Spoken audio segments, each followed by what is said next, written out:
आप रोजाना देखते होंगे कि ये सूरज एक मुतय्यन टाइम पर निकलता है और एक मुतय्यन टाइम पर जाकर के पश्चिम में डूब जाता है।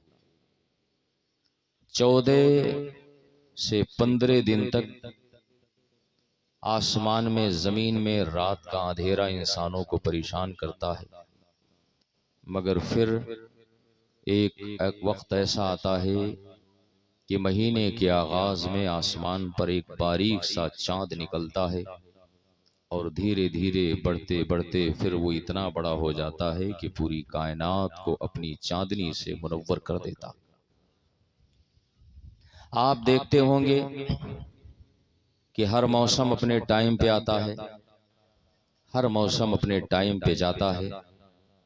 आप महसूस करते होंगे कि शबे देजोर में आसमान में सितारे झिलमिलाते हैं, मगर सुबह होते होते जब सूरज निकलता है तो सितारे रूपोश हो जाते हैं। आप देखते होंगे कि ये तेज हवाओं के झोंके चलते हैं, हमारे कदमों के नीचे पानी के चश्मे बहते हैं, हमारे इर्द गिर्द अल्लाह जल्ला शानहू ने हवाओं का इंतजाम रखा। खेत में जब हम अनाज डालते हैं तो किसान एक दाना डालता है, बदले में जमीन उसे सैकड़ों दाने वापस करती है। ये सारी कायनात का निजाम खुद से नहीं चलता है। आसमान में ना जाने कितने सैयारे हैं। साइंस ने प्रूफ किया है कि हर सैयारा एक तेज स्पीड और रफ्तार के साथ आसमान में चक्कर लगा रहा है। जाहिर सी बात है, रोड और सड़क पर चलने वाली गाड़ियों में तो एक्सीडेंट हो जाता है, मगर आसमान पर चलने वाले सैयारे में आज तक कभी टकराव नहीं हुआ।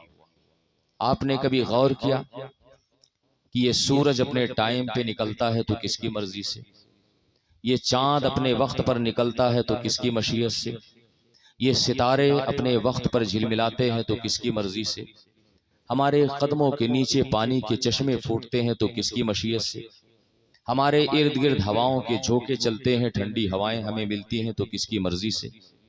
आपने कभी महसूस किया कि जमीन जो बड़े से बड़े हाथी को खा जाए, जब जमीन के अंदर किसान उसका सीना चीर करके अनाज का एक दाना रखता है तो जमीन बजाय उस दाने को खाने, सड़ाने और गलाने के बदले में 70 दाने वापस करती है तो किसकी मर्जी से। आप जरा महसूस करें मुसलमानों कि इस सारी कायनात का निजाम खुद ब खुद नहीं चल सकता है। इस कायनात का निजाम चलाने वाला कोई है, कोई जात है, कोई हस्ती है, कोई पावर है, कोई ताकत है।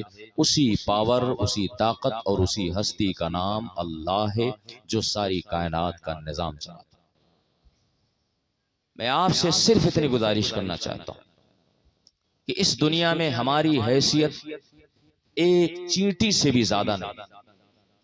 कोई कारून बना, कोई फिरौन बना, कोई नमरूद बना, कोई हामान बना, कोई शद्दाद बना, कोई अबू जहल बना, कोई अबू लहब बना, मगर आप जरा महसूस करें कि आज इन शोरमाओं की कब्रों को खोद करके देखें तो आज इनके कब्र में इनकी हड्डियां भी सलामत ना मिलेंगी। पता ये चला कि ला मुल्क इल्ला लिल्लाह, इस कायनात में अगर बादशाहत किसी की चलती है तो हमारे परवरदिगार की चलती है। आप देखें कि एक वक्त था कि फिरौन वक्त ने अना रब्बुकुमुल आला का दावा किया था और उसने एक ऐसा महल तामीर किया था। महल बनाते बनाते उसने सोचा था कि मैं आसमान तक पहुंच जाऊंगा, मगर फिर क्या हुआ, लाओ लश्कर के साथ जब हजरत मूसा अलैहिस्सलाम का उसने पीछा किया तो दरियाए नील की लहरों ने आगे बढ़ करके हजरत मूसा का इस्तकबाल किया। मगर जब उसी रास्ते में फिरौन अपने लश्कर को लेकर के गया तो आपने देखा कि दरिया के दोनों पाट बराबर हो गए और वही पानी कि जो लोगों के लिए आग बुझाने का काम करती है, उसी पानी में अल्लाह ने उसके लिए जहन्नम बना दिया। ये किसकी मशीयत से हुआ है? ये सिर्फ और सिर्फ हमारे परवरदिगार की मशीयत से। आपने देखा होगा और आपने सुना होगा कि बादशाह वक्त शद्दाद ने सोने चांदी हीरे जवाहरात की जन्नत बनाई और जन्नत बना करके जब उसमें दाखिल होने की कोशिश की, एक कदम उसका जन्नत में था, एक कदम बाहर था। अल्लाह का पैगाम आया, चल खुदा की बारगाह में। कहा सिर्फ दोनों कदम अंदर रख लेने दो। मौत के फरिश्ते ने कहा कि इस वक्त तेरी नहीं चलेगी, इस वक्त हमारे परवरदिगार की चलेगी। आप जरा महसूस करें, ये सारी कायनात का निजाम, ये सारी कायनात का सिस्टम और ये सारी कायनात का कानून अगर चलता है तो किसी और की मर्जी से नहीं चलता है, हमारे और आपके खुदा और हमारे और आपके परवरदिगार की मर्जी से चलता है। इसीलिए हमारा अकीदा है, हम अकीदे की किताबों में पढ़ते हैं, ला मशीअता इल्ला लिल्लाह, मर्जी किसी की नहीं चलती है, मर्जी सिर्फ और सिर्फ हमारे खुदा की चलती है।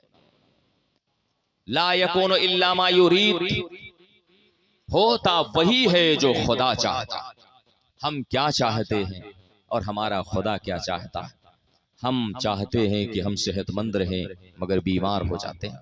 हम ये चाहते हैं कि हमारे पास दौलत रहे मगर हम गरीब होते हैं। हम ये चाहते हैं कि हमारी औलाद कभी नाकाम ना हो मगर हमारी औलाद कभी कभी नाकाम हो जाती है। आखिर वजह क्या है मुसलमानों? फ़ाआलुल लिमा युरीद, सिर्फ और सिर्फ खुदा की ज़ात है। तकदीरें सिर्फ और सिर्फ खुदा लिखता है। लौहे महफूज पर कलमे कुदरत से अगर हमारे नसीबों का फैसला लिखा जाता है तो ये हमारा रब है, हमारे रब का दस्ते कुदरत है। हज़रात मैं समझाना ये चाहता हूँ कि वाक़ई करबला और तारीख़ करबला जो पेश आया था, आज बहुत सारे लोग ऐसे हैं जो एतराज करते हैं कि आखिर क्या बात थी। हुसैन को मालूम था कि मुझको शहीद होना है। बहुत सारे जमाने पहले हुसैन की शहादत का गली गली में चर्चा हो गया था। बच्चा बच्चा जानता था कि नवासे रसूलुल्लाह करबला में शहीद होगा, मगर आखिर वजह क्या थी? हुसैन को पता था कि करबला में मुझे शहीद किया जाएगा, तो फिर हुसैन आजम मदीना छोड़ करके मक्का क्यों जा रहे हैं? हुसैन को पता था कि मुझे करबला में शहीद होना है, तो हरम की दीवारों में पनाह लेने के बजाय हजरत इमाम हुसैन हरम काबा को छोड़ करके आखिर करबला की तरफ क्यों रवाना हो जाते हैं? हजरात सारे सवालों का सिर्फ एक जवाब है, सारे शुबहात का सिर्फ एक जवाब है, सारे इश्कालात का सिर्फ एक जवाब है। वो जवाब सिर्फ और सिर्फ ये है कि हदीसे मुस्तफा कहती है, आका का फरमान कहता है, कद जफ़ल क़लमु बिमा अंतला, अल्लाह ने तुम्हारे लिए कलमे कुदरत से तुम्हें जो कुछ होने वाला था तुम्हारी पैदाइश से पहले ही लौहे महफूज पे लिख दिया था। अल्लाह जल्ला शानहू ने हुसैन के मुकद्दर में शहादत की मात लिखी थी, इसीलिए हुसैन मैदाने करबला में गए। बात अगर मेरी समझ में आए तो जरा आप भी थोड़ी हरकत किया करें, ऐसा ना महसूस हो कि मैं जिंदों के बीच में तकरीर नहीं कर रहा हूँ। सिसवा दाखिली के लोग ऐसे बड़े होशियार हैं, और होशियारी तब इनकी नजर आती है जब शोरा नात खानी करते हैं। वो गड्डी पे गड्डी, नात पे पैसा, उस वक्त बेचारों की तवज्जो नहीं खत्म होती।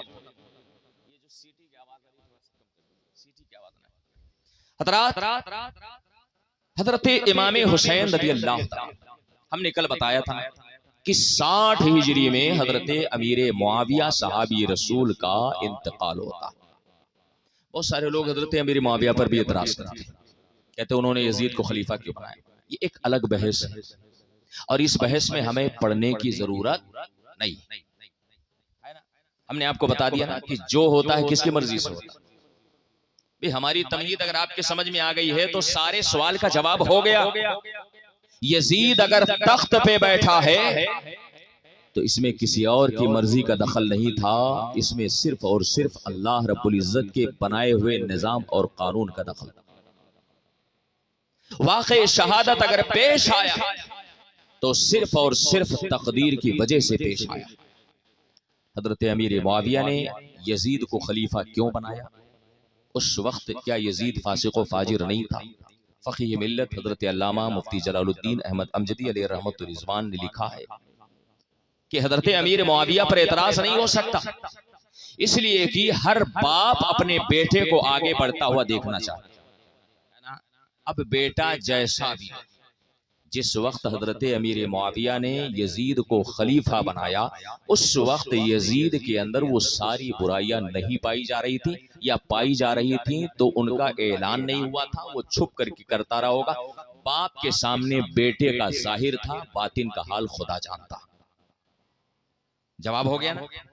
हजरत अमीर मुआविया पर हम एतराज नहीं कर सकते, और वजह यह मुसलमानों कि हजरत मुआविया को अल्लाह ने एक ऐसा शरफ बख्शा है कि अगर उनकी शख्सियत मशकूक हो जाए तो हमारा पूरा कुरान मशकूक हो जाए। ये उलमा बैठे हुए, इनसे पूछ लो, हजरत अमीर मुआविया को कातिबे कुरान होने का एहसास हासिल है ना। हजरत अमीर मुआविया क्या करते? अरे वो कादे बगदादी नहीं लिखते थे, वो क्या लिखते थे? वो कुरान लिखते थे यार। अब अगर हजरत अमीर मुआविया पर एतराज करे और उनकी जात को आप मशकूक करार दे, उनके अदालतों सकाहत पर आप उंगली उठाए, तो इसका मतलब ये हुआ कि हजरत अमीर मुआविया पर एतराज नहीं हो रहा है, बल्कि ये रसूलुल्लाह पे एतराज। बात समझ में आ रही? और अगर हजरत अमीर मुआविया की जात शक के दायरे में आ गई ना, तो जिन हाथों ने कुरान लिखा है, भला बताओ उस कुरान के ऊपर शक होगा कि नहीं होगा? है ना। मेरे नबी ने हजरत अमीर मुआविया को अपना सहाबी करार दिया, और मैं कहता हूं कि सारी अजमतें एक मर्तबे सहाबियत के सामने कुर्बान।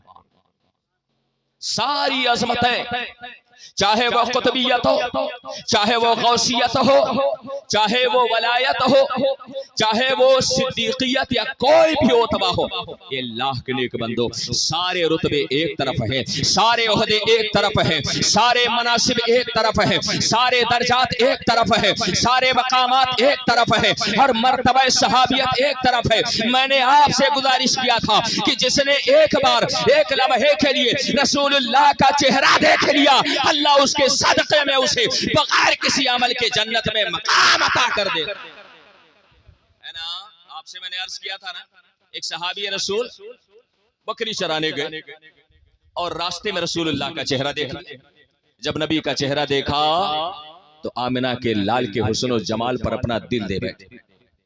आगे बढ़े, कदमों पे निछावर हुए। रसूलुल्लाह, जब आपका चेहरा इतना खूबसूरत है तो आपका दीन कितना खूबसूरत।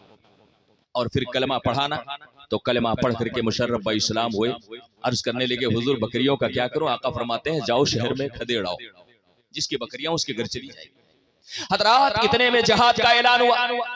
सहाबी रसूल डायरेक्ट जहाद में गए और अल्लाह ने उन्हें शहादत की मौत अता की। जब शहदा की लाशें गिनी जा रही थी, आकाए दो जहां की नजर पड़ी तो देखा कि वही चरवाहा है जो रसूलुल्लाह पर थोड़ी देर पहले ईमान लाया था। मेरे आका के लम्हाए नाज़ नाज़नीन पर मुस्कुराहट दौड़ जाती है, चेहरा फरते मसर्रत से दमकने लगता है। और जब रसूलुल्लाह मुस्कुराए तो सारी कायनात मुस्कुरा पड़ती है। आमिना के लाल के चेहरे पर जब मसर्रत के आसार दौड़ते हैं तो सारी कायनात खुशियों में डूब जाया करती है। आका इरशाद फरमाते हैं, मेरे मुस्कुराने की वजह क्या है कि ये वो तन्हा बंदा मोमिन है जिसने एक टाइम की भी नमाज नहीं पढ़ी है, इसने सिर्फ मेरा चेहरा देखा है और अल्लाह ने इसे जन्नत में मकाम अता कर दिया। सिसवा नाम भी बोल जाता, सिसवा वाले यार बड़े काहिल लोग हैं, मानना पड़ेगा अपने को, है ना। अब इससे ज्यादा वैलूम मेरा हो ही नहीं सकता, ये लास्ट वैलूम है, इससे ज्यादा मैं तेज नहीं बोल सकता, इसलिए कि मुझे सुबह पढ़ाना भी। हजरत अमीर मुआविया कौन थे? सहाबी रसूलुल्लाह थे। आज बहुत सारे खानकाहों में पनपने वाले मोटे मोटे सांड आपको मिल जाएंगे ना, जो हजरत अमीर मुआविया पर एतराज कर। मैं ऐसे लोगों को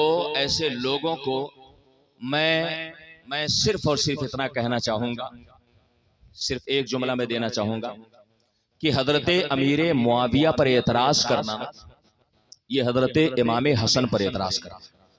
इमाम हसन को मानते हैं ना भाई? जितने राफजी ख्याल के लोग हैं, खुल के बात, जितने राफजियत ख्याल के लोग हैं, वो हजरत इमाम हसन को अपना जद मानते कि नहीं मानते? अरे अपना दादा मानते हैं ना, हसनैन करीमैन को। हसनैन में हजरत इमाम हसन भी तो दाखिल। ये बताओ, अगर हजरत अमीर मुआविया गलत होते तो हजरत इमाम हसन उनसे सुलह करते? बोल दो आप लोग। किसी गलत आदमी से आदमी सुलह करता है? सुलह कब करता है? जब आदमी सामने वाला सही हो। हजरत अमीर मुआविया से इमाम हसन ने सुलह किया तो एक जुमला ले लें जो मैंने किसी से सुना था, ये मेरा अपना जुमला नहीं। हम उससे लड़ नहीं सकते, हम उससे लड़ नहीं सकते जिससे इमाम हसन ने सुलह किया। हम उससे लड़ नहीं सकते जिससे इमाम हसन ने सुलह किया, और हम उससे सुलह नहीं कर सकते जिससे हुसैन आजम ने लड़ाई की। जुमला अगर दिल में उतरा हो तो ठीक है, वरना फिर से दोहरा दो, है ना। हम उससे लड़ नहीं सकते जिससे इमाम हसन ने सुलह किया। किससे सुलह किया इमाम? अरे किससे सुलह किया था? नहीं आवाज निकल रही है, शायर का इंतजार कर रहे हैं। चलिए अल्लाह खैर फरमाए, फिर हम अपनी लय में तकरीर करते हैं। हजरत अमीर मुआविया से सुलह किया था, किसने सुलह किया था? हजरत इमाम हसन ने। तो इमाम हसन ने जिससे सुलह की, हम उससे लड़ाई करेंगे, हम उसके ऊपर तनखीद करेंगे, हम उसके ऊपर तबर्रा करेंगे, हम उसके ऊपर सबो शत्म करेंगे? नहीं। और हुसैन ने यजीद से मुसालहत नहीं की थी, हुसैन ने यजीद से लड़ा था, तो हम यजीद से कभी सुलह नहीं कर सकते। ना तो हम हजरत अमीर मुआविया को छोड़ सकते हैं, ना हम यजीद को मान सकते। 60 हिजरी में हजरत अमीर मुआविया का वसाल हुआ, और फिर उसके बाद यजीद तख्त पर बैठा। सबसे पहला ऑर्डर जो उसने जारी किया वो ये था कि मदीना शरीफ के गवर्नर वलीद इब्ने उक़बा के पास उसने ऑर्डर और पैगाम भेजा कि 3 लोगों से सबसे पहले मेरी बैअत ले। 3 लोग कौन थे? हजरत अब्दुल्लाह इब्ने जुबैर, और हजरत अब्दुल्लाह इब्ने उमर, और एक इमाम हुसैन रज़ी अल्लाह ताला। इसलिए कि ये 3 शख्सियतें ऐसी थी कि अगर इन्होंने बयात कर लिया तो समझे पूरा हिजाज बयात कर ले। हजरत अब्दुल्लाह इब्ने जुबैर, हजरत इब्ने उमर और हजरत इमाम हुसैन। वलीद इब्ने उक़बा के पास जब ये खबर पहुंची तो इमाम हुसैन को उसने तलब किया, और जब इमाम हुसैन को बुलाया और हजरत अमीर मुआविया की वफात की खबर दी और यजीद के तख्त नशीनी की इत्तला दी और कहा कि यजीद ने आपसे बैत का मुतालबा किया है, तो हजरत इमाम हुसैन फरमाते हैं कि मैं मामूली इंसान नहीं हूँ, मैं एक बड़े खानदान का सरदार हूँ, मैं तन्हाई में बैत नहीं कर सकता हूँ, अगर बैत करनी है तो मैं मजमे आम में बैत करूँ। हजरत इमाम हुसैन ये कह करके निकलने लगे, तो वहीं पर मरवान बैठा। मरवान जिसे मेरे रसूल ने गिरगिट का बेटा गिरगिट करार दिया। मरवान ने कहा वलीद इब्ने उक़बा से कि हुसैन अगर बयात करे तो ठीक है, वरना इनको यहीं पर कत्ल कर दे, इसलिए कि अगर इन्हें छोड़ दिया तो फिर इसके बाद इन पर काबू नहीं पाएंगे। मेरे हुसैन कहते हैं कि तू मुझे कत्ल करेगा, तेरे अंदर इतनी हिम्मत है, तू मुझे कत्ल करेगा। हजरत इमाम हुसैन रज़ी अल्लाह ताला अन्हु बाहर आए और घर गए। घर जाकर के फिर रात में वलीद इब्ने उक़बा का पैगाम आया। हजरत इमाम हुसैन कहते हैं सोचने का मौका तो सुबह मिली, रात हुई तो रात क़यामत की रात साबित हुई। इमाम हुसैन रज़ी अल्लाह ताला अन्हु को यकीन हो गया कि अब मदीना की गलियां मुझ पर तंग हो रही हैं। रसूलुल्लाह सल्लल्लाहु अलैहि वसल्लम का दयारे पाक नवासे रसूलुल्लाह पर तंग पड़ रहा था। आपको यकीन हो गया कि अगर बैअत नहीं किया सुबह तो फिर यजीद की फौजें मुझे गिरफ्तार कर लेंगी।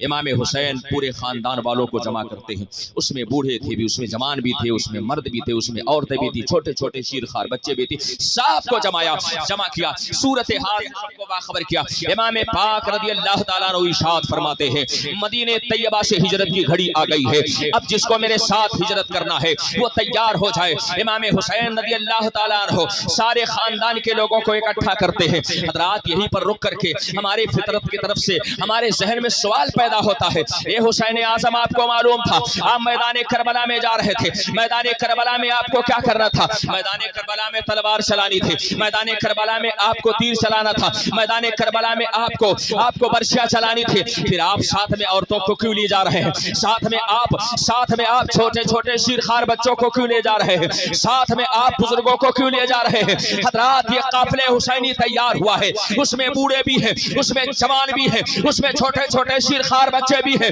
इमाम हुसैन की रूह पाक हम गुनहगारों को जवाब देती हुई नजर आ रही है। मैदान करबला में मैं लड़ने नहीं जा रहा था, मैदान करबला में मैं जा रहा हूँ तो इस्लाम का मजबूत कला तामीर करने जा रहा हूँ। जब कला बनाया जाता है उसमें पूरे ईंट की भी जरूरत होती है, उसमें अद्दे की भी जरूरत होती है, उसमें पौने की भी जरूरत होती है, उसमें रोड़े की भी जरूरत होती है, उसमें गारे की भी जरूरत होती है, उसमें रंगो रोगन की भी जरूरत होती है। हुसैन आजम पूरा काफिला हुसैनी तैयार कर रहे हैं। जहां पर पूरे ईंट की जरूरत पेश आएगी वहां पर अब्बास के बाजू कटवा देंगे, जहां पर अद्दे की जरूरत पड़ेगी वहीं पर औनो मोहम्मद को शहीद करा देंगे, जहां पर रोड़े की जरूरत पेश आएगी वहीं पर अली असगर के हुक्म से दबा देंगे। और जब गारे की जरूरत पेश आएगी तो अहले बैत रसूलुल्लाह के खानदान के खवातीन के आंसू से मैं उस किले का गारा तैयार करूंगा। और जब रंग और रोगन की जरूरत आएगी हुसैन अपने खून को बहाएगा और मैदान करबला में इस्लाम का ऐसा किला तामीर करेगा कि यजीदियत अपने सर को उठाएगी, टकरा टकरा के पास हो जाएगी और इमाम हुसैन का तामीर किया हुआ किला इंशाअल्लाह क़यामत तक सलामत रहे।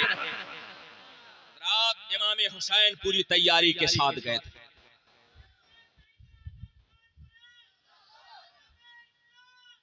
जिंदाबाद जिंदाबाद। पीछे वाले बड़े मजबूत हैं मगर आगे वाले बेचारे सोचते हैं मौलाना साहब इतना ज्यादा काहे परेशान, ऐसा कुछ सोच रहे हैं। मैं धीरे धीरे आपको करबला शरीफ ही ले चल रहा हूं। एक मौलाना साहब तकरीर की 3 दिन तक हजरत इमाम मुस्लिम के लड़कों को बेचारे वो कूफा से लेकर के और मदीना के रास्ते में टहलाते रहे। 3 दिन तक उनकी तकरीर इसी पे होती है। मेरा मिजाज ये इख्तिसार के साथ सब कुछ बयान करो। इमाम हुसैन रज़ियल्लाहु ताला अन्हु खेमे काफिले हुसैनी को तैयार करते हैं।